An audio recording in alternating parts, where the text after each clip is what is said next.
রণজয়, কি অবস্থা আজ, কতটা নজরদারি দেখা যাচ্ছে? আজকে প্রথমে বলে রাখি, মালদা জেলার ইংরেজ বাজার থানা এলাকার মেহেদিপুর সীমান্ত অনেকটা গুরুত্বপূর্ণ বাণিজ্য ক্ষেত্রে।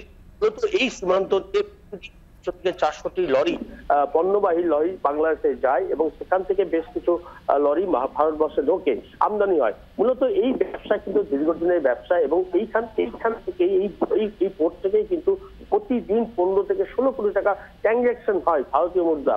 ফলে এই বাণিজ্য পথটি অত্যন্ত গুরুত্বপূর্ণ। কিন্তু গত কয়েকদিন ধরে যেভাবে বাংলাদেশে অশান্ত হয়ে উঠেছে, তার ফলে কিন্তু এই বাণিজ্য কেন্দ্র পুরোপুরি বন্ধ ছিল এবং গতকালকে ভারত সরকারের উদ্যোগে পণ্য সামগ্রী পাঠানোর একটা চেষ্টা করা হয় এবং বিকেল 3টে অবধি সেই কিছু লরি, যেগুলো পণ্যবাহী লরি, পচনশীল সবজি যেখানে ছিল, সেই লরিগুলোকে পাঠানো হয় বাংলাদেশে। কিন্তু বাংলাদেশের সরকার এখনো গঠন হয়নি। ফলে এই সোনা মসজিদ বা এই মেহেদিপুর সীমান্তের ওপারে যে বাংলাদেশের বাণিজ্য কেন্দ্র রয়েছে সোনা মসজিদ, সেখানে এখনো কিন্তু নিরাপত্তার ব্যবস্থা করা হয়নি, সিকিউরিটি নেই, সরকারের কোনো প্রতিনিধি নেই। ফলে যার ফলে কিন্তু বাণিজ্যের বেশ কিছু ঘাটতি রয়েছে। যে পরিমাণের লরি যাওয়ার কথা তা কিন্তু পাঠানো সম্ভব হবে না। ঠিক পাশাপাশি কিন্তু বাংলাদেশ থেকে যে পরিমাণের লরি ভারতবর্ষে আমদানি হওয়ার কথা তাও সম্ভব হচ্ছে না। এবং বিএসএফ এর তরফ থেকে যেমন উদ্যোগ নেওয়া হয়েছে, স্থানীয় যারা এক্সপোর্ট ব্যবসায়ী রয়েছেন, তারা ওপারের যারা ব্যবসায়ী রয়েছেন, ইম্পোর্ট ব্যবসায়ী রয়েছেন, তাদের সঙ্গে যোগাযোগ করেছেন এবং সর্বোপরি কাস্টম ডিপার্টমেন্ট তারা নিজেরা ওই এলাকায় গিয়ে ওই বাংলাদেশের যারা কাস্টম ডিপার্টমেন্টে চাকরি করেন বা যারা কর্মরত রয়েছেন তাদের সঙ্গে যোগাযোগ করেছেন। কিন্তু এখনো পর্যন্ত এই যে পুরোপুরি বাণিজ্য সুষ্ঠুভাবে যাওয়া, ছন্দে বাণিজ্য যাওয়া, তা কিন্তু সম্ভব হচ্ছে না। ফলে এখনো পর্যন্ত এই কাস্টম ডিপার্টমেন্টের যারা আধিকারিক রয়েছেন তারা জানাচ্ছেন যে বাংলাদেশের সরকার গঠন হয়নি, সেখানকার যে নিরাপত্তা ব্যবস্থা রয়েছে সেই নিরাপত্তা ব্যবস্থা এখনো পর্যন্ত স্পষ্ট নয়। নিরাপত্তার একটা ঘাটতি রয়েছে। এই বাংলাদেশে ট্রাক চালক বা লরি পাঠাতে গেলে সেখানকার নিরাপত্তা সুনিশ্চিত করে তবেই সম্ভব হচ্ছে।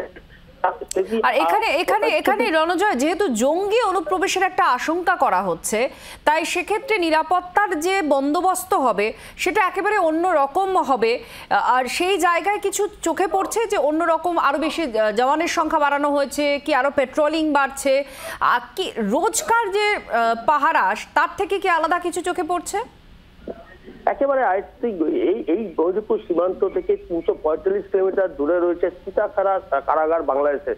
সেখানে যারা কয়েদি ছিলেন তারা কিন্তু সেই জেল ভেঙে তারা পালিয়েছেন, বেশ কিছু অস্ত্রশস্ত্র নিয়ে তারা লুট করেছেন।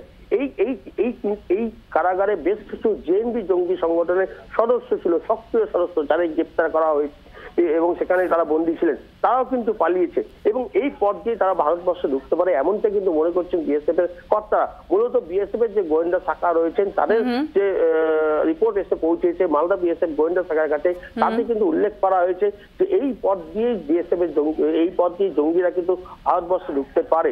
বিগত দিনেও দেখা গেছে যে মালদার এই সীমান্ত 172 কিলোমিটার সীমান্তের মধ্যে 30 কিলোমিটার সীমান্ত নদীপথ এবং 40 কিলোমিটার সীমান্ত এখনো কাটাটা নেই এবং যার ফলে কিন্তু এই পথ তাদের কাছে অনেকটা সহজলভ্য এবং সহজে এপারে আসতে পারে। এবং তারপর মালদার এমন একটি ট্রানজিট পয়েন্ট রয়েছে, মালদা জেলার বিভিন্ন প্রান্ত, মালদা জেলায় যদি পৌঁছানো যায় তবে এই এলাকা থেকে বিভিন্ন জায়গায় কিন্তু পৌঁছে যেতে পারে জঙ্গিরা। এবং এমনটা কিন্তু দেখা গেছে বিগত দিনে, যে সকল জায়গায় নাশকতার ঘটনা ঘটেছে সেখান থেকে কিন্তু দেখা গেছে মালদার একটি যোগ রয়েছে, মালদার যে সীমান্ত তাকে কিন্তু ব্যবহার করেছে জঙ্গিরা।